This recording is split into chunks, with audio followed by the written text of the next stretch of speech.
Bismillahirrahmanirrahim. Assalamualaikum warahmatullahi wabarakatuh. Salam sejahtera dan salam madani. Tan Sri Yang Dipertua, dengan nama Allah yang Maha Pemurah lagi Maha Penyayang, dengan sukacitanya saya berdiri di hadapan Dewan yang mulia ini untuk mohon mencadangkan bahawa mengikut peruntukan Peraturan Mesyuarat Dewan Negara 26/3, Dewan ini mengambil ketetapan berikut. Bahawa Dewan ini menyedari akan cabaran untuk mengekalkan kestabilan ekonomi dan mencapai pertumbuhan yang mampan dengan mengambil kira perubahan trend ekonomi global, kedudukan kewangan kerajaan serta pencapaian 2 tahun pertama 2021-2022 Rancangan Malaysia ke-12. Merestui usaha kerajaan untuk merancang dan melaksanakan agenda pembangunan negara yang mampan selaras dengan aspirasi Malaysia Madani, wadah ekonomi madani, memperkasa rakyat serta agenda pembangunan mampan 2030, meluluskan kajian separuh penggal Rancangan Malaysia ke-12 bagi tempoh 2023-2025 yang memberikan keutamaan dan penekanan baharu ke atas dasar, strategi dan inisiatif bagi pembangunan sosioekonomi serta langkah memperkukuh tadbir urus ke arah negara yang mampan, sejahtera dan berpendapatan tinggi menurut Kertas Perintah CMD 30 tahun 2023, dan bahawa dalam meluluskan kajian separuh penggal Rancangan Malaysia ke-12, Dewan yang mulia ini menyeru seluruh rakyat Malaysia berganding bahu untuk memastikan pertumbuhan ekonomi negara kekal mampan serta pengagihan kekayaan adalah telus, adil dan saksama. Tan Sri Yang Dipertua, alhamdulillah saya memanjatkan setinggi-tinggi kesyukuran kepada Allah Subhanahu Wa Taala kerana diberi peluang untuk membentangkan kajian separuh penggal Rancangan Malaysia ke-12 di Dewan yang mulia ini. Saya juga bersyukur kerana usul kajian separuh penggal ini yang telah dibentangkan oleh Yang Amat Berhormat Perdana Menteri pada 11 September 2023 telah pun diluluskan oleh Dewan Rakyat pada 19 September 2023. Saya juga bersyukur kerana umumnya kajian separuh penggal Rancangan Malaysia ke-12 ini telah disambut baik oleh semua pihak. Kajian separuh penggal Rancangan Malaysia ke-12 selepas ini saya rujuk sebagai KSP akan menyemak semula dasar, strategi dan sasaran secara menyeluruh, meliputi dasar dan kaedah baru untuk menghadapi cabaran semasa. RMK 12 yang telah diluncurkan pada tahun 2021 mula dilaksanakan dengan matlamat makmur, inklusif, mampan.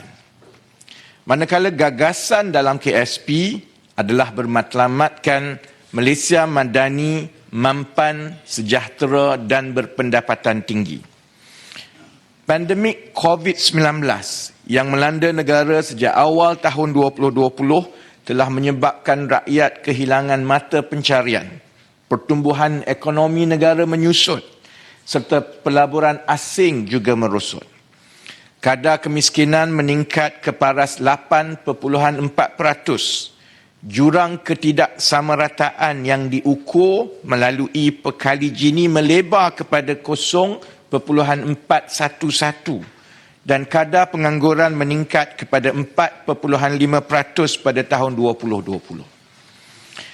Sehubungan itu, bagi menghadapi cabaran ini, anjakan secara tegas dan menyeluruh dirangka melalui gagasan Malaysia Madani, disusuli dengan kerangka ekonomi madani, dan kerangka dasar tersebut pula telah diperincikan dalam Pelan Hala Tuju Peralihan Tenaga ataupun NETR dan juga Pelan Induk Perindustrian Baru 2030, NIMP 2030, sebagai inisiatif baru bagi memacu pertumbuhan sosio-ekonomi Malaysia untuk tempoh 10 tahun.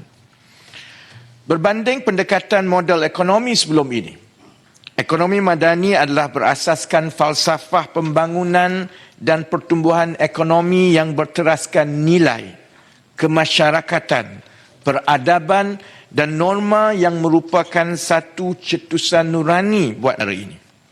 Tan Sri Yang di-Pertua, RMK 12 yang diluluskan di Parlimen pada 21 Oktober 2021 merangkumi 3 tema, 4 pemangkin dasar dan 14 pemacu perubahan. Pada tahun 2020, keluaran dalam negeri kasar atau KDNK menguncup sebanyak 5.5% dan alhamdulillah telah kembali positif pada tahun 2021 dengan mencatat pertumbuhan sebanyak 3.3%. Dalam tempoh 2 tahun pertama RMK 12, negara mencatat pertumbuhan purata KDNK sebanyak 5.9% tahun. Sebanyak 31% daripada 175 sasaran ditetapkan di bawah RMK 12 telah dicapai dan 59% adalah mengikut jadual. Kerajaan juga telah memperuntukkan sebanyak 400 bilion ringgit untuk tempoh 5 tahun bagi membiayai projek-projek pembangunan. Bagi tempoh 2 tahun yang pertama, sebanyak 34% daripada peruntukan ini telah dapat dibelanjakan. Pada tahun 2021, jumlah perbelanjaan pembangunan adalah sebanyak 64.3 bilion ringgit dan pada tahun 2022 sebanyak 71.6 bilion ringgit. RMK 12 akan dijajakan semula dengan visi ekonomi madani bagi membina semula negara untuk tempoh 10 tahun. Kerajaan oleh itu komited untuk membelanjakan sekurang-kurangnya 90 bilion ringgit setahun untuk tempoh 2023 sehingga 2025. Kerajaan juga akan menambah siling peruntukan sebanyak 15 bilion ringgit lagi menjadikan keseluruhan perbelanjaan pembangunan bagi RMK 12 mencecah 415 bilion ringgit. Peningkatan siling peruntukan ini adalah bagi membiayai lebih banyak program dan projek yang menjadi keutamaan rakyat. Selain menambah baik penyampaian perkhidmatan kerajaan dan menyasarkan semula subsidi. Ini termasuk menoktahkan kemiskinan tegar dan memenuhi keperluan asas rakyat termasuk prasarana-prasarana asas. Dalam tempoh separuh pertama tahun 2023, KDNK Malaysia telah mencatat peningkatan sebanyak 4.2%, disokong oleh kegiatan sektor swasta dan perdagangan yang baik. Prestasi pasaran buruh semakin baik dengan kadar produktiviti yang lebih tinggi, iaitu meningkat 3.7% setahun bagi tempoh 2021 ke 2022. Manakala pengangguran pula berkurang kepada 3.5% pada suku tahun kedua 2023. Kadar inflasi pada bulan Julai 2023 telah menurun kepada 2%, iaitu rekod terendah dalam tempoh 24 bulan. Pada tahun 2022, pendapatan negara kasar atau PNK per kapita adalah lebih tinggi, iaitu sebanyak RM52,968 Malaysia bersamaan dengan $12,035 berbanding pada tahun 2020 iaitu hanya RM42,838 Malaysia ataupun $10,191. Malaysia berhasil mencatat pencapaian yang memberangsangkan pada peringkat global, iaitu menduduki tangga ke-62 daripada 191 buah negara berdasarkan Indeks Pembangunan Manusia ataupun HDI untuk tahun 2021. Kita menyasarkan untuk berada pada kedudukan ke-25 teratas dalam tempoh 10 tahun daripada sekarang.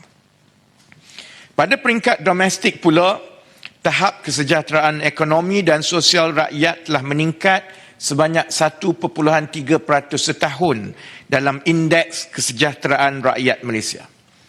Pendapatan purata bulanan isi rumah juga bertambah baik, iaitu sebanyak RM8,479 Malaysia pada tahun 2022 berbanding RM7,900 pada tahun 2019. Tan Sri Yang di-Pertua,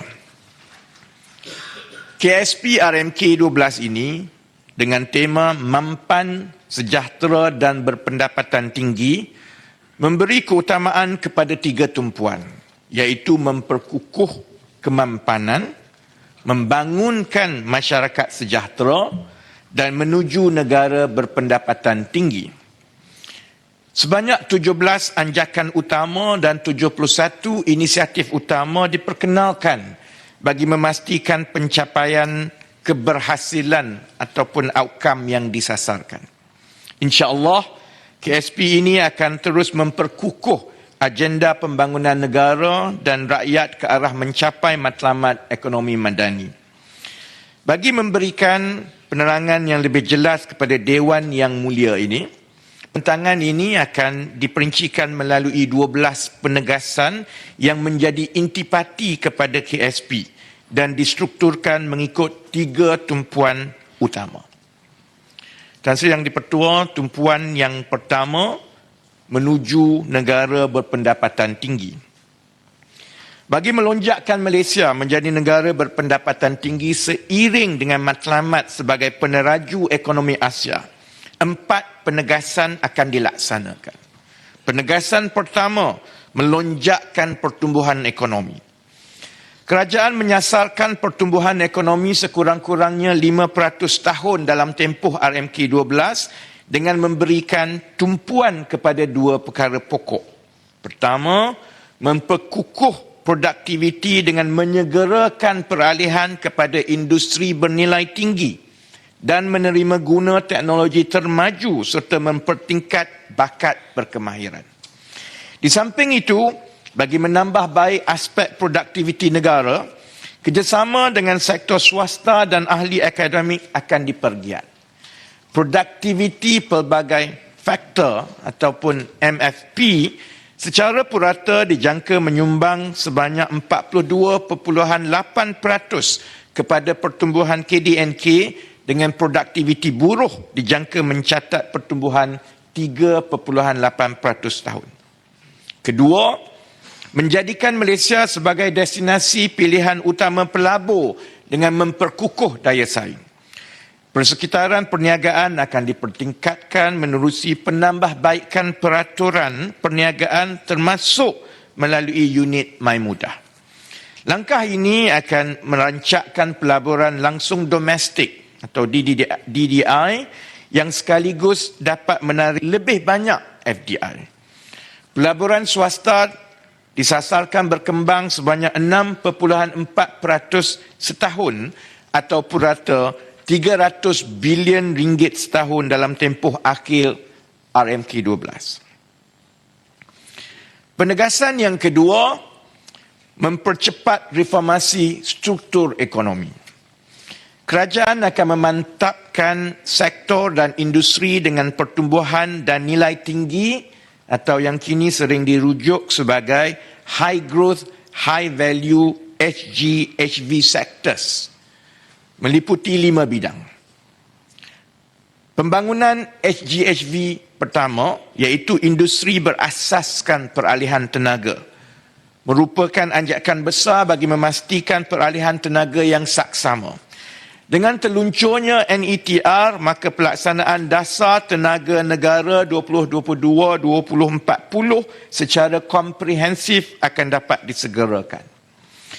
Beberapa inisiatif dalam 6 teras utama NETR telah dilaksanakan, termasuk projek Kasawari Penangkapan dan Penyimpanan Karbon atau CCS yang sedang dibangunkan di luar pesisiran pantai Sarawak oleh Petronas. 10 projek perdana strategik dan berimpak tinggi yang dikenal pasti dijangka menarik pelaburan bernilai RM25 bilion dan mewujudkan 23,000 peluang pekerjaan berkualiti tinggi serta mengurangkan 10,000 gigagram karbon dioksida secara setara setahun. Rang Undang-Undang Akta Kecekapan dan Konservasi Tenaga EECA sedang digubal. Langkah akan diambil untuk meliberalisasi pasaran gas domestik dan menjadikan Malaysia sebagai hub pasaran gas asli serantau. Ini termasuk melalui pelaksanaan projek penyimpanan LNG tambahan di Terminal Penggasan Semula Pengerang Johor. Selain itu, perdagangan tenaga boleh baru atau TBB rentas sempadan akan diperkukuh di bawah inisiatif Grid Kuasa ASEAN. Menjelang tahun 2050, kerajaan menyasarkan kapasiti terpasang TBB sebanyak 70%, sekaligus menjadikan Malaysia sebagai hub serantau bagi perdagangan tenaga bersih. SGHV kedua adalah industri berasaskan teknologi dan digital yang akan memberi tumpuan kepada peningkatan terima guna teknologi termaju, merangkumi kecerdasan buatan, bahan termaju dan pengkomputeran kuantum sebagai pemacu utama pertumbuhan industri. Agenda Digital Rakyat 2023 ataupun DNA 23 akan memberi kefahaman dan meningkatkan penyertaan yang lebih menyeluruh semua lapisan masyarakat dalam transformasi digital. Dasar digital yang lebih inklusif akan diwujudkan untuk menambah baik persekitaran yang mendukung pembangunan ekonomi digital. Saya telah bertemu dengan pemain-pemain utama sektor teknologi maklumat dan komunikasi seperti Google, Amazon Web Services, Microsoft dan IBM yang telah menunjukkan minat untuk menyokong usaha kerajaan bagi melahirkan lebih ramai bakat digital tempatan yang berkemahiran tinggi. Tuan Yang Dipertua, pembangunan syarikat pemula adalah prasyarat bagi mempercepat peralihan struktur ekonomi negara. Justru, ekosistem modal teroka akan diperkukuh untuk mempercepat pembentukan syarikat pemula berasaskan teknologi. Ini termasuk inisiatif khusus untuk mengumpulkan sumber pembiayaan daripada syarikat berkaitan kerajaan ataupun JLC. Tumpuan juga akan diberikan kepada pelabur dan syarikat pemula pada peringkat awal untuk memperkasa lebih ramai bakat tempatan sebagai pencipta dan pembangun teknologi. Bagi menghasilkan lebih ramai tekno-usahawan tempatan, satu konvensyen syarikat pemula akan dianjurkan dalam masa terdekat. Kerajaan juga menyediakan geran berjumlah 266 juta ringgit pada tahun ini kepada syarikat pemula tempatan untuk melahirkan lebih banyak syarikat bertaraf unicorn dan sebanyak 63.9 juta ringgit telah disalurkan sehingga kini. Bagi mempercepatkan reformasi struktur ekonomi, aktiviti penyelidikan, pembangunan, pengkomersialan dan daya cipta ataupun R&D dan C&I yang terarah adalah penting. Oleh itu, unit pengurusan penyelidikan akan diperkasa sebagai sebuah agensi tunggal bagi menyelaras dan mengurus aktiviti R&D dan C&I dengan lebih cekap.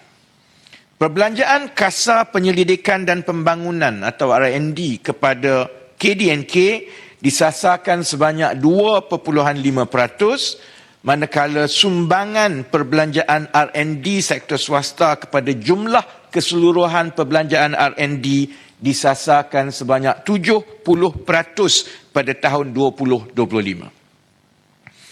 Bagi menggalakkan daya cipta pada peringkat akar, Dasar Inovasi Sosial akan diluncurkan pada November ini. Usaha ini diharap dapat meningkatkan minat terhadap sains, teknologi dan daya cipta serta mampu melahirkan saintis bertaraf dunia. Reformasi struktur ekonomi juga akan dipercepatkan melalui SGHV ketiga iaitu industri elektrik dan elektronik bernilai tinggi. Industri E&E negara yang menyumbang hampir 13% dalam pengujian dan pempakajan chip dunia akan diperkukuhkan lagi untuk beralih ke rantaian nilai yang lebih tinggi. Pembangunan industri E&E negara telah sekian lama tertumpu kepada aktiviti peringkat akhir ataupun back-end yang kurang memberi nilai tambah. Kini, keutamaan akan diberikan kepada aktiviti peringkat awal ataupun front-end yang bernilai tinggi seperti reka bentuk lita bersepadu, reka bentuk kejuruteraan dan fabrikasi wafer. Syarikat Infineon Technologies dari Jerman telah memberikan komitmen untuk menambah pelaburan berjumlah 25 bilion ringgit di Malaysia. Ini menjadikan kita antara negara terawal di dunia yang akan mengeluarkan karbid silikon, wafer berteknologi termaju. Selain itu, komitmen syarikat terkemuka seperti Tesla dan Samsung Engineering untuk melabur di Malaysia juga mampu merangsang pertumbuhan ekonomi dan menjana pekerjaan berpendapatan tinggi. Dasar kerajaan yang menggalakkan pembangunan industri E&E telah meningkatkan keyakinan syarikat besar kepada keupayaan teknologi Malaysia. Tan Sri Yang di-Pertua.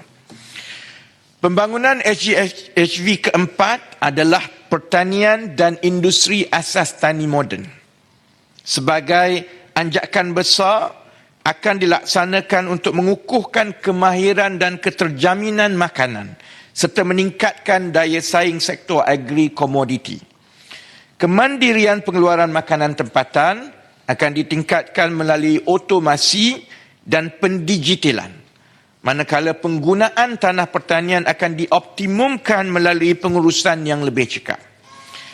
Penyertaan sektor swasta untuk mempergiat kegiatan pertanian pintar akan digalakkan. Langkah memperkasa amalan pertanian mampan, termasuk membangunkan model pertanian rendah karbon, akan dimulakan secara rintis dalam subsektor padi sebelum diluaskan kepada subsektor lain. Keterjaminan makanan akan terus diperkukuh melalui pengeluaran pertanian moden yang berskala besar. Baru-baru ini, Yang Amat Berhormat Perdana Menteri telah meluncurkan projek penanaman padi 5 musim dalam tempoh 2 tahun di kawasan pertanian Lembaga Kemajuan Pertanian Muda ataupun MADA di Kedah dengan pelaburan sebanyak 3 bilion ringgit.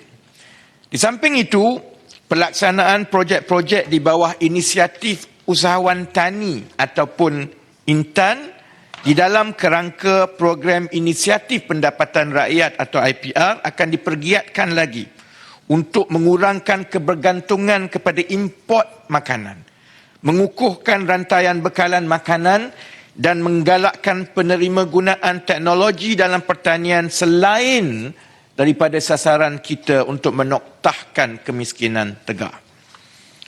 Industri getah akan ditransformasikan untuk terus berdaya saing.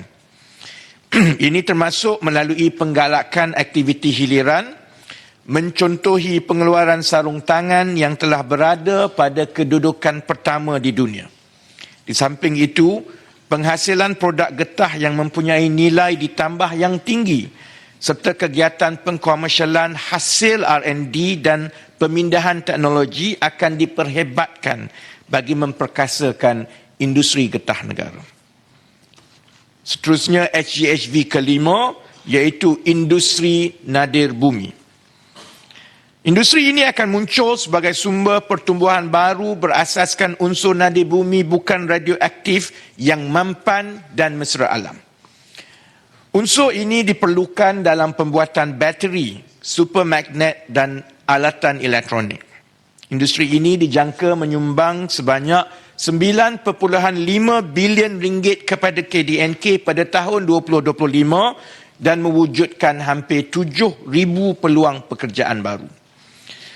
Dasar mineral negara baru juga akan dirangka bagi memacu pembangunan industri mineral yang menyeluruh berasaskan prinsip kemampanan dan kebertanggungjawabaan.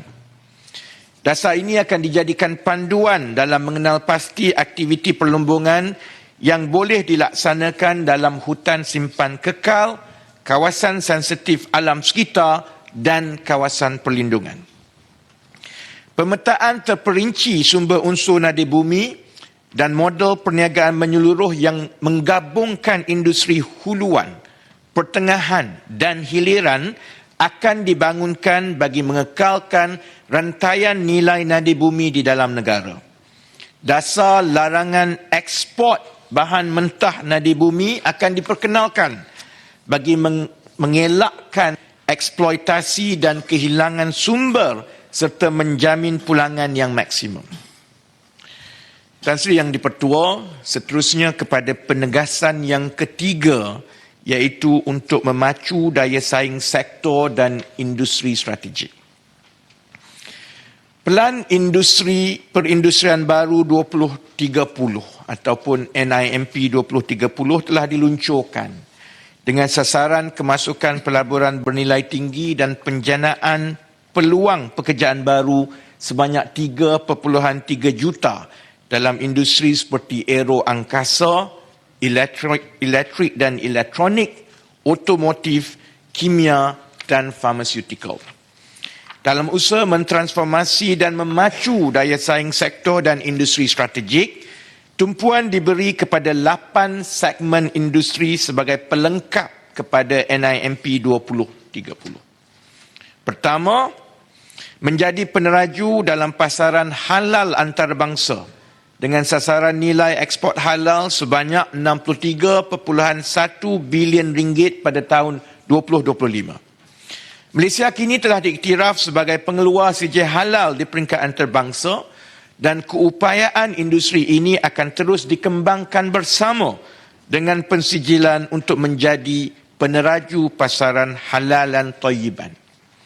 Selaras dengan Pelan Induk Industri Halal 2030, usaha akan dipertingkatkan bagi membangunkan bakat, meningkatkan penyelarasan dalam kalangan pihak berkepentingan, memperluas akses pasaran serta menerima guna teknologi dan pendigitalan produk dan perkhidmatan halalan thayyiban. Produk yang diberikan tumpuan adalah seperti pharmaceutical, peranti perubatan dan busana muslim ataupun modest fashion yang mempunyai nilai ditambah yang tinggi dalam menyediakan pekerjaan berpendapatan tinggi. Kedua, perkhidmatan global telah dikenal pasti sebagai industri strategik. Maka, dasar yang menyeluruh akan dirangka bagi memudah cara perniagaan dan mewujudkan pangkalan data bagi menarik pelaburan berkualiti tinggi dan membuka ruang seluasnya kepada syarikat tempatan sebagai penyedia perkhidmatan sokongan. Malaysia menjadi pusat operasi kepada beberapa syarikat perkhidmatan global, antaranya Endeavour PLC dari United Kingdom, Cognizant Technology Solutions US Corporations dari Amerika Syarikat, Huawei Technologies Sdn Bhd dari China, Ansell Global Trading Center Sdn Bhd dari Australia dan Siemens Energy Sdn Bhd dari Jerman. Lebih banyak syarikat perkhidmatan global dijangka berminat untuk beroperasi di sini pada masa akan datang.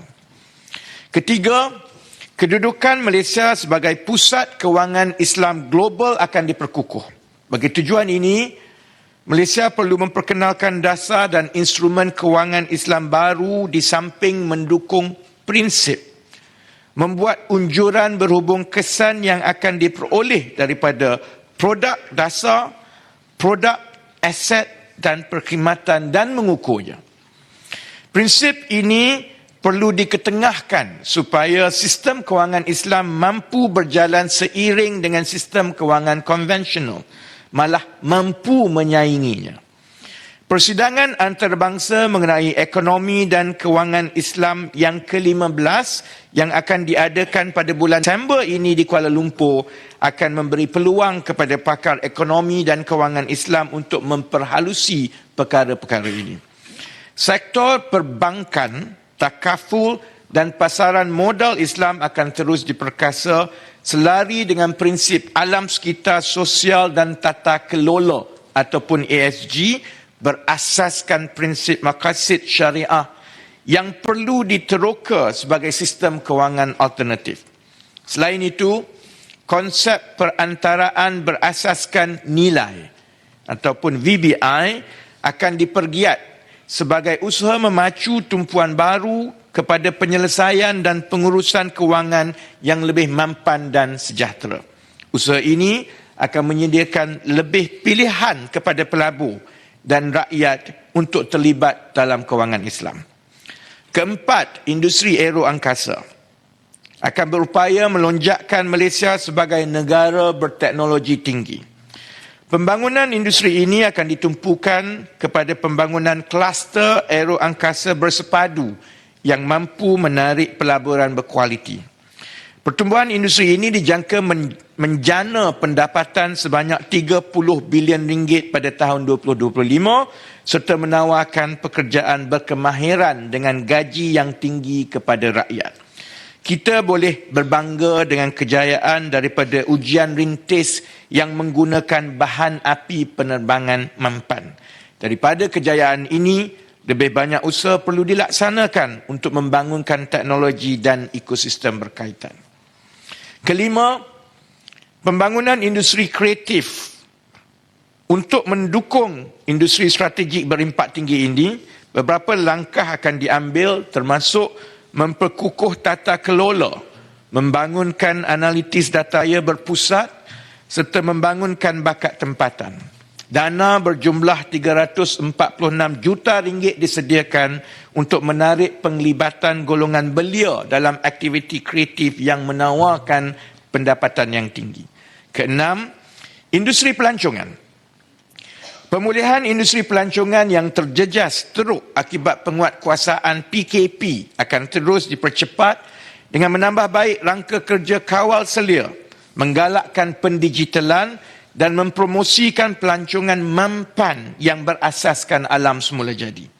Pemulihan ini dapat dilihat berdasarkan peningkatan ketibaan pelancong kepada 9.2 juta orang pada suku kedua tahun 2023 dan dijangka mencapai sekurang-kurangnya 18 juta pelancong menjelang akhir tahun ini. Ketujuh, perusahaan mikro, kecil dan sederhana ataupun PMKS. Masih banyak perniagaan, terutamanya perusahaan mikro yang merangkumi 79% daripada keseluruhan PMKS di Malaysia. Dan 7.25 juta guna tenaga belum pulih sepenuhnya selepas pandemik COVID-19. Justru, PMKS akan terus diperkasa menerusi peningkatan skala perniagaan dan pematuhan keperluan ESG bagi menjamin penyertaan dalam rantaian bekalan global yang mampan. Bagi meningkatkan produktiviti dan daya saing PMKS, penerimaan teknologi dan pendigitalan serta peningkatan kegiatan R&D dan daya cipta akan digalakkan. Dana pembiayaan peluang kedua sebanyak 60 juta ringgit disediakan kepada perusahaan kecil dan sederhana ataupun PKS dan usahawan inovatif dalam sektor pembuatan dan perkhidmatan untuk bangkit semula daripada kegagalan dan terus menyumbang kepada ekonomi negara. Dan ke-8, pembangunan infrastruktur pembangunan dan logistik yang mampan dan berdaya tahan akan diberi penekanan. Anjakan besar pengukuhan jaringan pengangkutan awam akan menyediakan akses dan ketersambungan yang lebih baik. Penyelenggaraan infrastruktur pengangkutan bagi meningkatkan kualiti jalan raya, aset rail dan peralatan navigasi udara akan diberi tumpuan bagi menyediakan perkhidmatan pengangkutan awam yang semakin cekap, berdaya harap, mampu bayar dan selamat. Tan Sri Yang di-Pertua, seterusnya saya ke penegasan yang keempat, iaitu mempertingkatkan potensi ekonomi wilayah. Usaha bagi mencapai pembangunan wilayah yang lebih seimbang dan inklusif selaras dengan hasrat ekonomi madani akan dipergiat berlandaskan 4 perkara pokok. Pertama, potensi ekonomi wilayah akan dipertingkatkan berdasarkan kekuatan setempat. Dasar perindustrian mengikut geografi akan diberikan penekanan di samping menyediakan ekosistem perniagaan yang lebih baik. Kedua, dalam usaha memperkasa keselamatan dan memperoleh manfaat daripada potensi pembangunan ekonomi rentas sempadan, kerajaan telah meluluskan peruntukan sebanyak 1.1 bilion ringgit untuk tempoh 2023 hingga 2025. Pembangunan di kawasan sempadan akan merangkumi penyediaan infrastruktur asas, peningkatan kemudahan keselamatan dan pelaksanaan kegiatan ekonomi. Ketiga, pembangunan luar bandar tidak akan diketepikan. Kerajaan komited untuk merapatkan nisbah jurang pendapatan antara luar bandar dan bandar daripada 0.57 pada tahun 2022 kepada 0.67 pada tahun 2025. Dalam hal ini, penyediaan infrastruktur dan perkhidmatan akan diperkukuh manakala potensi ekonomi luar bandar akan dimanfaatkan untuk memastikan kesejahteraan penduduk di luar bandar dan kawasan pedalaman. Pembangunan produk cottage desa oleh usahawan desa akan terus dipromosi melalui Pusat Komuniti Desa atau PKD, manakala penggunaan platform e-dagang akan ditingkatkan untuk mencapai pasaran yang lebih luas. Keempat, pembangunan wilayah Sabah dan Sarawak akan terus diberikan tumpuan. Kerajaan telah membuktikan komitmennya untuk menangani isu berbangkit daripada Perjanjian Malaysia 1963 atau MA 63, antaranya melalui pelonggaran peraturan perolehan dan penyerahan kuasa kawal selia gas kepada Kerajaan Negeri Sabah pada Januari 2023. Penyerahan kuasa kawal selia elektrik kepada Kerajaan Negeri Sabah dijangka dapat dimuktamadkan menjelang Januari 2024. Sabah mempunyai potensi yang besar dalam penjanaan TBB berasaskan solar dan biojisim. Projek pembangunan sistem TBB dan menaik taraf sistem bekalan elektrik di gugusan Felda Sahabat Sabah dengan kos sebanyak 195 juta ringgit akan dilaksanakan bagi menambah baik daya harap bekalan elektrik di Sabah. Kerajaan Negeri Sarawak pula telah mengambil langkah ke hadapan dalam peralihan tenaga melalui beberapa usaha, termasuk pengeluaran hidrogen, pemerangkapan penggunaan dan penyimpanan karbon atau CCUS dan projek penjanaan elektrik menggunakan TBB. Kejayaan perancangan negeri Sarawak dalam pengurusan peralihan tenaga menjadi contoh yang baik kepada negeri-negeri yang lain. Dalam usaha meningkatkan kualiti sistem pendidikan di Sabah dan Sarawak, lebih banyak sekolah daif akan ditambah baik. Sehingga kini, sebanyak 64 projek sedang dalam pelaksanaan di Sarawak dan 43 projek di Sabah. Bagi meningkatkan kemudahan perkhidmatan penjagaan kesihatan, sebuah pusat darah wilayah akan dibina di Sabah, manakala makmal kesihatan awam dan makmal keselamatan dan kualiti makanan akan dibina di Kuching, Sarawak. Tan Sri Yang Di-Pertua, seterusnya ketumpuan yang kedua daripada 3 tumpuan, iaitu untuk membangunkan masyarakat sejahtera. Kemajuan rakyat tidak hanya terletak pada pertumbuhan ekonomi semata-mata. Sebaliknya harus mengambil kira aspek kesejahteraan secara menyeluruh. Bagi meningkatkan darjat hidup rakyat, tumpuan untuk membangunkan masyarakat sejahtera akan dijayakan melalui 4 penegasan. Penegasan kelima, untuk merapatkan jurang ketidaksamarataan. Kesejahteraan rakyat menjadi matlamat utama kerajaan dan akan terus diberi tumpuan di samping usaha untuk melonjakkan prestasi ekonomi. Dalam usaha merapatkan jurang ketidaksamarataan, 5 perkara pokok telah dikenal pasti. Pertama, mempercepatkan inisiatif membasmi kemiskinan dengan memperkasa golongan rentan melalui pewujudan pelbagai peluang pekerjaan dan pengukuhan perlindungan sosial. Sehingga 31 Ogos 2023, kerajaan giat melaksanakan usaha membantu hampir 113,000 keluarga miskin Tegar untuk keluar daripada cengkaman kemiskinan. Kerajaan telah memberi komitmen untuk menoktahkan kemiskinan Tegar pada tahun ini juga. Sejumlah 1.5 bilion ringgit telah diluluskan untuk melaksanakan program dan projek yang mampu menjana pendapatan bagi golongan sasar. Kerajaan juga telah meluncurkan IPR yang bertujuan untuk meningkatkan pendapatan isi rumah dan menyelesaikan isu struktur ekonomi. Sehingga 18 September 2023, sebanyak 125,356 permohonan telah diterima untuk menyertai program IPR. Di samping itu, program dan inisiatif pembasmian kemiskinan sedia ada akan terus dilaksanakan. Antaranya, program pemerkasaan ekonomi komuniti bandar, skim pembangunan kesejahteraan rakyat untuk penduduk luar bandar, dan program pembangunan ekonomi orang asli. Matlamat ekonomi madani adalah untuk meningkatkan kesejahteraan rakyat merentas kaum. Kerajaan akan melaksanakan program khas Bumiputera Sarawak dan program khas Anak Negeri Sabah untuk meningkatkan sosioekonomi komuniti ini.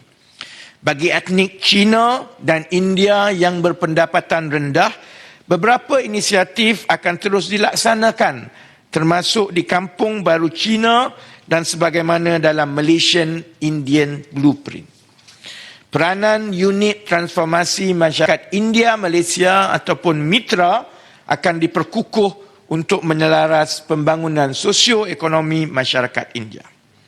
Kedua, memperkukuh penyediaan perlindungan sosial melalui reformasi perlindungan sosial untuk menambah baik kecekapan dan keberkesanan sistem perlindungan sosial. Bantuan tunai dan program rahmah akan diteruskan dan ditambah baik bagi memastikan jaringan keselamatan sosial terus dipertingkatkan. Ketiga, agenda pemerkasaan Bumiputera. Pemilikan ekuiti korporat Bumiputera telah menunjukkan peningkatan sebanyak 1.2% kepada 18.4% pada tahun 2020 berbanding tahun 2019. Selepas 5 dekad, pemilikan ekuiti Bumiputera masih belum mencapai sasaran 30% yang ditetapkan.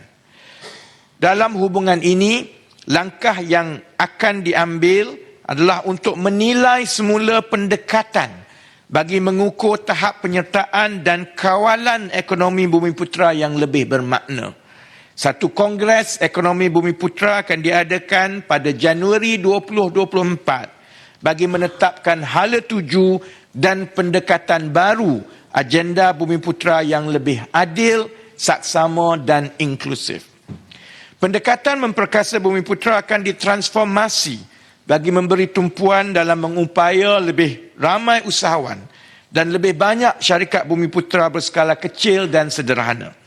Lebih banyak syarikat Bumiputera akan berpeluang untuk menerima manfaat pembiayaan daripada keseluruhan dana yang diperuntukkan oleh kerajaan melalui 16 agensi Bumiputera, termasuklah Majlis Amanah Rakyat MARA, Amanah Ikhtiar Malaysia AIM, Tekun Nasional, Ekuiti Nasional Berhad atau Equinas, Unit Peneraju Agenda Bumiputera atau Teraju dan Permodalan Nasional Berhad PNB.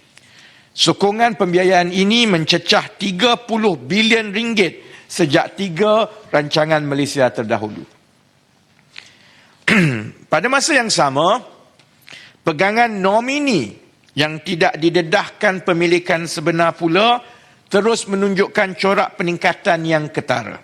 Sehubungan dengan itu, semakan semula ke atas Akta Syarikat 2016 dan Akta Perkongsian Liability Terhad 2012 berkaitan pengisytiharan pemunya manfaat akan dapat memperkukuhkan ketelusan pemilikan saham selaras dengan penekanan kepada tata kelola yang baik. Tan Sri Yang di-Pertua, keberkesanan peranan agensi mandat Bumiputera seperti MARA, Teraju dan Equinas akan dipertingkatkan melalui penjajaran semula strategi dan inisiatif permekasaan agenda Bumiputera serta pengwujudan petunjuk prestasi utama atau KPI. Usaha ini bertujuan membina kredibiliti agensi mandat Bumiputera dengan memperkukuhkan integriti dan tata kelola. Daya saing perusahaan Bumiputera, terutama PMKS, akan ditingkatkan melalui galakan untuk memanfaatkan platform digital dan teknologi kewangan ataupun fintech. Antaranya, program pendigitalan oleh MARA dengan peruntukan 40 juta ringgit bagi membolehkan perusahaan Bumiputera menerima guna teknologi dan pendigitalan dalam pengurusan perniagaan. Sebagai pendekatan baru dalam membangunkan ekonomi Islam, dana wakaf akan diwujudkan, termasuk menerusi Yayasan Wakaf Madani. Tanah terbiar akan digembeling melalui penglibatan rakyat dalam pembangunannya. Beberapa inisiatif akan diperkenal serta Jawatan Kuasa Nasional Tanah Wakaf akan ditubuhkan. Usaha ini dijangka menyumbang kepada 20% pengembangan sektor kewangan sosial Islam menjelang 2030. Keempat, kesejahteraan masyarakat luar bandar akan terus ditambah baik melalui kajian semula pengukuhan fungsi dan peranan agensi berkaitan, terutama Felda, Felkra, Rizda dan MARA. Khusus kepada peneroka Felda, insentif khas sumbangan kesihatan rahmah sebanyak RM300 akan diperkenalkan bagi warga peneroka berumur 65 tahun ke atas. Selain itu, 12 pusat hemodialisis akan dibina di wilayah Felda seluruh negara, termasuk di premis Yayasan Felda di Kelana Jaya. Dalam program Felda Madani, peneroka akan terus berpeluang untuk menjana pendapatan yang lebih baik melalui pelaksanaan program peningkatan keterjaminan makanan dan peralihan penanaman getah kepada komoditi lain. Kelima, kerajaan bertekad untuk menyelahkan potensi dan meningkatkan kesejahteraan hidup belia. Bagi meningkatkan kebolehpasaran belia, pelan kebangsaan permekasaan ekonomi belia akan diluncurkan. Belia akan dilengkapkan dengan ilmu dan kemahiran bagi membolehkan mereka terlibat dalam kegiatan berkaitan teknologi yang menjana pendapatan yang lebih tinggi. Potensi belia akan dibangunkan menerusi beberapa inisiatif, termasuklah rakan muda yang telah diberi nafas baru. Penegasan yang keenam, meningkatkan kesejahteraan dan membudayakan masyarakat madani. Kerajaan akan terus mengambil langkah yang bersepadu untuk menjamin kesejahteraan rakyat mencakupi aspek keharmonian, kesihatan, perumahan, perpaduan sosial dan pemerkasaan masyarakat. Ini akan dilaksanakan menerusi 6 perkara pokok, iaitu yang pertama, kesejahteraan rohani rakyat. Anjakan besar pembudayaan masyarakat madani dilaksanakan berdasarkan maqasid syariah, prinsip akhlak dan kerohanian. Semua program dan latihan yang dianjurkan akan dipastikan memberi tumpuan ke atas kefahaman asas tentang Islam bagi umat Islam dan penekanan aspek nilai, budaya dan akhlak bagi rakyat Malaysia keseluruhannya. Kedua, kerajaan komited untuk menambah baik kualiti kesihatan melalui anjakan besar pengukuhan perkhidmatan penjagaan kesihatan. Sebanyak 1,200 klinik daif di seluruh negara akan dinaik taraf untuk tempoh 2023 hingga 2025. Pelaksanaan projek naik taraf fasa pertama Hospital Sultanah Aminah akan dipercepatkan dengan anggaran kos sebanyak RM500 juta bagi menangani masalah kesesakan yang sekian lama dihadapi. Kerajaan juga akan meneliti cadangan konsep penyewaan peralatan yang termaju dan berteknologi tinggi bagi memastikan kualiti rawatan kesihatan yang terbaik untuk rakyat. Pelaksanaan rekod perubatan elektronik akan diperluas ke seluruh negara bagi memastikan perkongsian rekod perubatan yang lancar dan sistematik. Liputan perlindungan kesihatan juga akan ditingkatkan melalui perluasan skim perubatan madani bagi membantu golongan kurang berkemampuan. Ketiga, Malaysia telah mencapai status negara menua pada tahun 2021. Apabila 7% daripada jumlah penduduk terdiri daripada mereka yang berusia 65 tahun dan ke atas berdasarkan takrifan Pertubuhan Bangsa-Bangsa Bersatu. Dalam tempoh 2 dekad lagi, negara dijangka beralih kepada negara tua. Peralihan ini akan memberikan kesan kepada pembangunan sosioekonomi dan kedudukan fiskal negara seperti penurunan populasi pekerja dan produktiviti serta peningkatan komitmen kewangan kerajaan dalam menyediakan perkhidmatan penjagaan kepada warga emas. Bagi menghadapi cabaran ini, kerajaan sedang membangunkan rangka tindakan penuaan kebangsaan. Pusat geriatrik baru akan ditubuhkan bagi menyediakan perkhidmatan penjagaan kesihatan yang berkualiti kepada warga emas. Akta Kemudahan dan Perkhidmatan Jagaan Kesihatan Warga Emas Swasta 2018 sedang diperhalusi dan dijangka akan dikuatkuasakan pada tahun 2025. Keempat, perumahan. Kerajaan komited untuk membina 500,000 unit rumah mampu milik dalam RMK12. Sehingga akhir tahun 2022, 108,373 unit rumah mampu milik telah dibina. Bagi memudahkan rakyat untuk mempunyai tempat tinggal yang selamat dan selesa, anjakan besar perumahan rakyat akan memberi fokus kepada peralihan konsep pemilikan kepada konsep tempat tinggal. Skim sewa untuk beli akan diperluas bagi membolehkan lebih ramai kumpulan sasar dapat memiliki rumah. Projek rintis perumahan inklusif madani akan dibangunkan untuk golongan sasar yang berbeza dengan pelbagai saiz ruang lantai. Sasarannya adalah untuk membina sebanyak 800 unit rumah di bandar utama seperti wilayah Persekutuan Kuala Lumpur, Selangor dan Pulau Pinang. Kelima, semangat perpaduan harus disemai dan dipupuk berteraskan prinsip ihsan dan rahmah. Program yang akan dilaksana termasuk penghayatan semangat rukun negara, program perdana kembara perpaduan dan aktiviti perpaduan anak muda. Bagi merancangkan lagi kegiatan perpaduan dan kemasyarakatan, kompleks perpaduan Perlis akan dibina sebagai hub perpaduan zon utara, manakala beberapa pusat kegiatan perpaduan akan dinaik taraf di seluruh negara.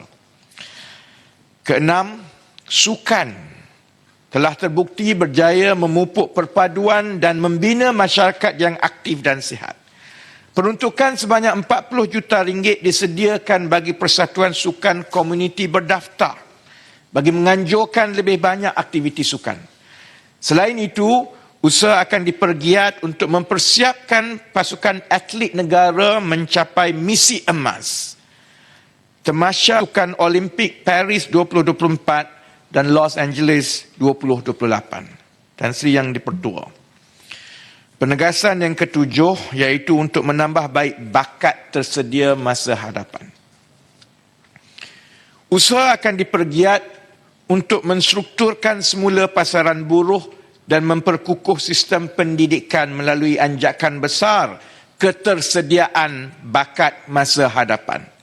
Anjakan ini yang berkait rapat dengan gaji, levi pekerja asing dan kemahiran berterusan akan dilaksanakan melalui 7 perkara pokok. Pertama, Bagi menangani isu ketidakpadanan kemahiran, tahap gaji yang rendah dan peningkatan produktiviti yang perlahan, model gaji progresif akan diperkenalkan. Langkah ini memberikan manfaat kepada golongan pekerja melibatkan peningkatan gaji, kemahiran dan produktiviti pekerja. Manakala majikan pula akan memperoleh faedah daripada peningkatan produktiviti, kesetiaan pekerja dan daya saing syarikat. Kedua, dasar pekerja asing tidak melebihi 15% daripada jumlah tenaga kerja akan diteruskan bagi memastikan peluang pekerjaan untuk warga tempatan dan peralihan kepada otomasi dan mekanisasi. Dalam hubungan ini, mekanisme levy pelbagai peringkat akan dilaksanakan dalam masa terdekat. Ketiga, usaha akan dipergiat untuk memastikan kadar penyertaan tenaga pekerja wanita mencapai sasaran 60% dalam tempoh 10 tahun. Langkah untuk menggalakkan wanita kekal atau kembali bekerja akan ditingkatkan melalui penyediaan kemudahan dan sokongan yang diperlukan. Ini termasuk melalui inisiatif Mama Care, insentif pusat jagaan kanak-kanak mampu bayar, Career Comeback Program dan subsidi yuran taska di tempat kerja. Wanita dalam ekonomi penjagaan akan turut diiktiraf sebagai usaha meningkatkan penyertaan mereka dalam pasaran tenaga kerja. Langkah ini akan juga menangani cabaran penyusutan guna tenaga kesan daripada tren negara menua. Komitmen semua pihak, termasuk swasta dan masyarakat sivil, melalui pendekatan keseluruhan negara dituntut untuk mencapai matlamat tersebut. Keempat, pemerkasaan orang kurang upaya atau OKU melalui peningkatan akses kepada pekerjaan akan diberikan penekanan. Maklumat mengenai pencari kerja dalam kalangan OKU akan disepadukan dalam portal My Future Jobs, manakala prosedur operasi standard pengambilan OKU akan ditambah baik bagi mencapai sasaran 1% OKU dalam perkhidmatan awam. Kelima, sistem pendidikan negara akan diperkukuh bagi melahirkan bakat tersedia masa hadapan. Pendidikan karakter ataupun sahsiah yang menyokong konsep karamah insaniah akan diperkenalkan termasuk melalui penekanan dalam bidang sains, teknologi, kejuruteraan dan matematik ataupun STEM. Matlamatnya adalah untuk membina jati diri murid sebagai bakat global yang dilengkapi dengan ilmu, beretika dan akhlak mulia. Pendidikan tingkatan 6 akan diperkasa melalui penjenamaan kepada kolej pra-universiti. Selain itu, bahasa Melayu yang merupakan bahasa kebangsaan akan terus dimartabatkan dalam sistem pendidikan, di samping tumpuan kepada penguasaan bahasa asing. Peluang pendidikan kepada anak-anak dalam kalangan pribumi dan orang asli serta dari kawasan pedalaman dan pulau terpencil akan dipertingkat melalui penyediaan lebih banyak sekolah model khas seperti Sekolah Komprehensif 9 ataupun K9 dan Sekolah Komprehensif 11 ataupun K11. Inisiatif Sekolah Bimbingan Jalinan Kasih untuk kanak-kanak warga negara yang terpinggir dan tiada dokumen pengenalan diri juga akan diperluas. Isu kececeran murid juga akan ditangani secara tuntas melalui pembangunan sistem pengesanan murid cicir bersepadu. Dasar pendidikan digital atau DPD akan diluncurkan bagi melahirkan murid berkemahiran digital dalam era revolusi industri 4. Dan matlamat DPD adalah untuk melahirkan murid fasih digital yang berdaya saing menerusi peningkatan pengetahuan, kemahiran dan nilai. Keenam, Kerajaan komited untuk terus memperkasa pendidikan dan latihan teknikal dan vokasional ataupun TVET. Tenaga pengajar TVET akan digalakkan untuk menjalani latihan kemahiran dan latihan kemahiran semula supaya seiring dengan perkembangan teknologi baru muncul. Inisiatif untuk menggalakkan penglibatan industri juga diberikan keutamaan. Sehingga Julai tahun ini, 43 memorandum persefahaman telah dimeraih melibatkan 12 kementerian berkaitan TVET dengan pihak-pihak industri.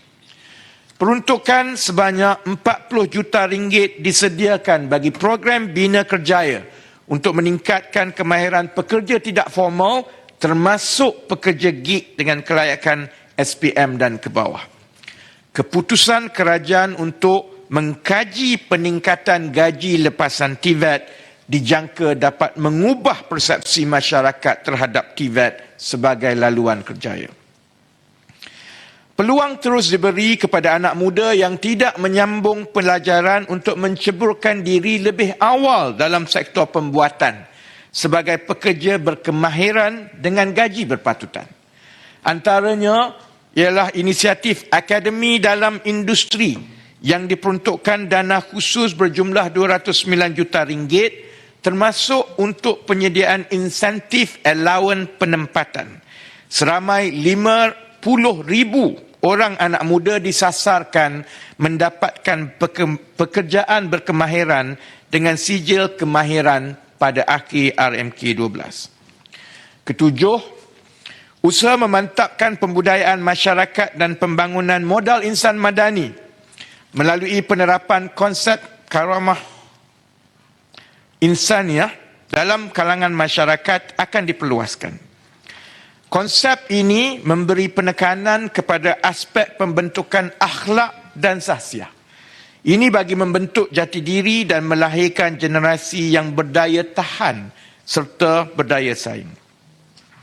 Tan Sri Yang di-Pertua, penegasan yang ke-8. Memperkukuh keselamatan dan pertahanan negara. Keselamatan dan kedaulatan negara akan terus dipertahankan bagi menjamin keamanan dan kesejahteraan rakyat dan negara melalui tumpuan kepada 3 perkara pokok. Pertama, anjakan besar pengukuhan keselamatan dan pertahanan negara memberi tumpuan untuk segera menangani isu ketirisan dalam tata cara perolehan aset ke arah meningkatkan kesiapsiagaan pertahanan negara. Sistem perolehan telah ditambah baik dengan menetapkan penentuan keperluan bekalan senjata dibuat oleh pakar berkaitan tentera dan dalam kebanyakan urusan dilaksana secara G2G tanpa melalui ejen-ejen. Usaha akan dilipat gandakan untuk terus memperkasa dan memodernkan Angkatan Tentera Malaysia melalui perolehan aset tambahan seperti kenderaan perisai, drone, littoral mission ship, helikopter dan pesawat tempur ringan. Selain itu, usaha pencegahan jenayah dan rehabilitasi akan diteruskan bagi meningkatkan kedudukan Malaysia dalam indeks keamanan global. Kedua, kawalan keselamatan di sempadan akan dioptimumkan melalui pelaksanaan beberapa projek seperti projek naik taraf pusat kawalan operasi, sistem pengawasan maritim laut dan menara radar penderiaan jauh serta pembinaan baru pangkalan operasi Agensi Penguatkuasaan Maritim Malaysia. Selain itu, projek naik taraf dan pembinaan baru kompleks immigration, custom, kuarantin dan keselamatan di beberapa pintu masuk akan dilaksanakan serta pos keselamatan baru ATM di sepanjang sempadan Sabah dan Sarawak dengan Indonesia dan pangkalan baru tentera laut di Bintulu, Sarawak akan dibina. Ketiga, usaha memerangi jenayah cyber yang semakin berleluasa akan dipergiat. Hampir 55,000 kes jenayah cyber dengan nilai kerugian mencecah 1.8 bilion ringgit dilaporkan dalam tempoh 2021 hingga Julai 2023. Undang-undang sedia ada akan dipinda bagi meningkatkan keberkesanan memerangi kegiatan jenayah cyber. Tan Sri Yang di-Pertua, tumpuan yang ketiga dan yang terakhir, memperkukuh kemampanan dan tata kelola. Dalam usaha mengangkat martabat negara, kerajaan komited untuk memperkukuh kemampanan dan tata kelola negara bagi mengembalikan keyakinan menerusi 4 penegasan.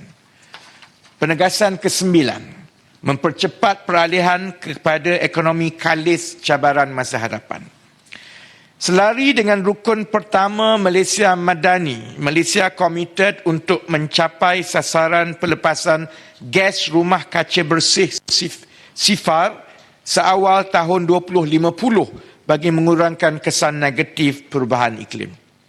Dalam konteks ini, penekanan diberikan kepada keperluan untuk menyokong prinsip peralihan yang saksama dengan izin Tan Sri Yang di-Pertua, a just transition ke arah ekonomi hijau yang adil dan inklusif.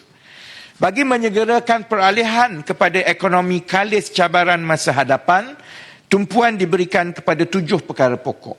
Pertama, melaksanakan pembangunan rendah karbon, bersih dan berdaya tahan, mengurus sumber asli dengan cekap serta memperkukuh pemboleh daya untuk melonjakkan kemampanan.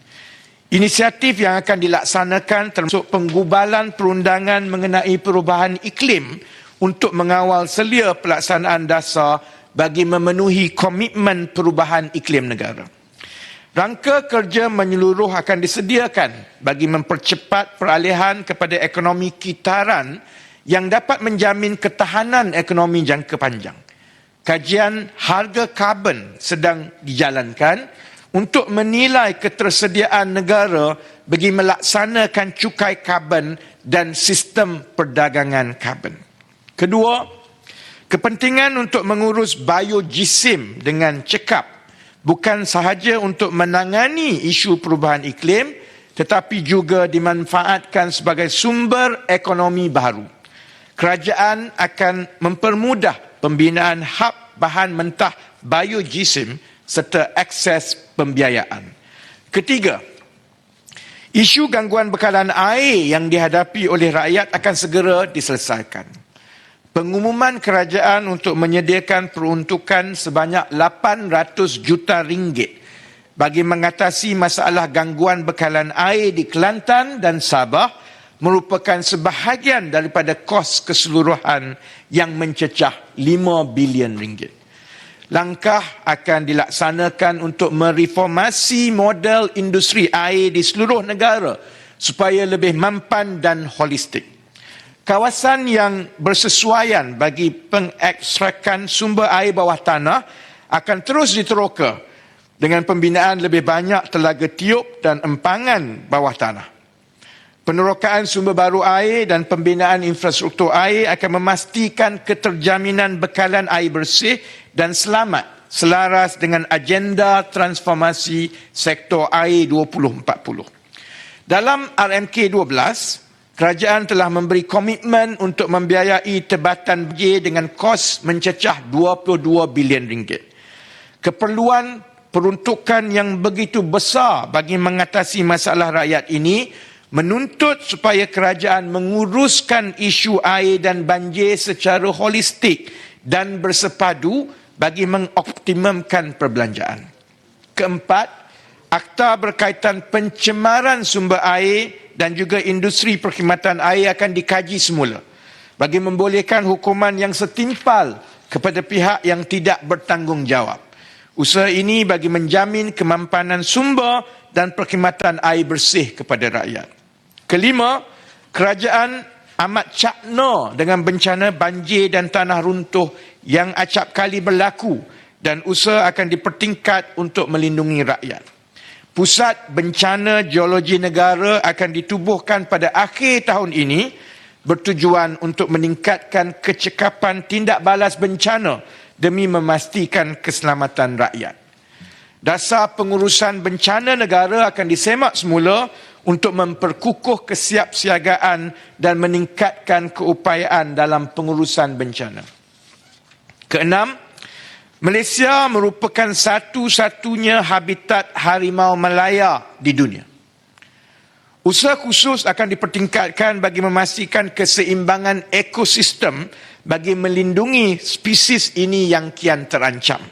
Sementara itu, penguatkuasaan dalam menangani jenayah pemburuan haram, perluasan kawasan perlindungan serta pemerkasaan komuniti tempatan akan diperhebatkan. Ini termasuk bagi melindungi gajah, orang utan, penyu, seladang dan tapir.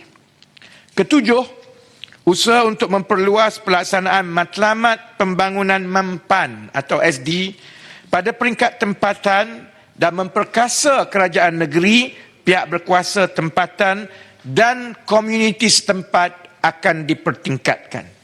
Prinsip ESG yang merangkumi dasar dan rangka kerja kawal selia serta khidmat sokongan akan dibangunkan bagi menggalakkan perniagaan, khususnya PKS, untuk menerima pakai amalan perniagaan yang mampan. Penegasan ke-10 meningkatkan kemampanan fiskal. Pembaharuan fiskal diperlukan bagi memastikan pengurusan kewangan negara lebih berkesan dan mampan melalui anjakan besar kemampanan fiskal dan sistem kewangan. Tumpuan akan diberikan kepada 5 perkara pokok. Pertama, memperluas asas cukai, mempelbagai sumber cukai, serta menambah baik pentadbiran percukaian menerusi penggunaan teknologi. Antara cukai baru yang sedang digubal untuk dilaksanakan untuk tahun 2024 adalah cukai keuntungan modal. Kedua, antara prinsip maqasid syariah dalam tata kelola adalah untuk memastikan bahawa perolehan dibuat secara teliti dan terus. Dasar perolehan kerajaan akan terus memberikan penekanan kepada kaedah tender terbuka bagi menjamin nilai dan kualiti terbaik serta ketelusan dalam proses perolehan. Ketiga, kerajaan prihatin terhadap kekusaran sebahagian besar rakyat yang terbeban akibat kos sara hidup yang semakin menekan. Mekanisme penyampaian subsidi bersasar sebagai satu daripada anjakan besar ekonomi madani diteruskan untuk memastikan nasib golongan tersebut terbela.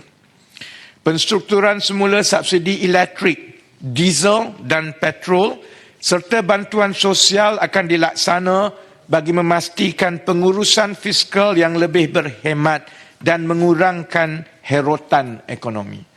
Pengagihan subsidi dan bantuan secara bersasar kepada rakyat akan diselaraskan melalui sistem pangkalan data utama ataupun PADU yang berteraskan data isi rumah bagi meningkatkan kecekapan dan pemantauan bantuan kerajaan. Penjimatan daripada subsidi yang lebih bersasar akan diagihkan semula untuk program dan projek yang memanfaatkan rakyat.